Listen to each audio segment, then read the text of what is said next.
బిడ్డ, నన్ను ఇంటికి పిలవడానికి అందరూ ప్రయత్నిస్తారు. కానీ నేనెందుకు కొన్ని ఇళ్లలో ఒక్క రాత్రి కూడా ఉండనో తెలుసా? నేనే శ్రీ మహాలక్ష్మిని.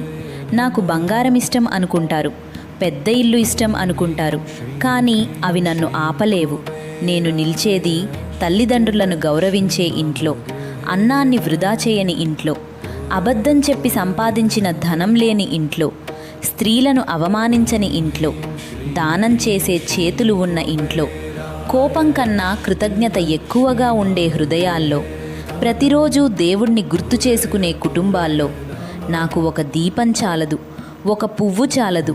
నీ హృదయం పవిత్రంగా ఉండాలి. ధనం వచ్చినప్పుడు గర్వపడక, కష్టం వచ్చినప్పుడు ధర్మం వదలక. అలాంటి ఇంటిని నేను ఎప్పటికీ విడిచిపెట్టను. గుర్తుంచుకో బిడ్డా, నేను ముందుగా మనసులో నివసిస్తాను, తర్వాతే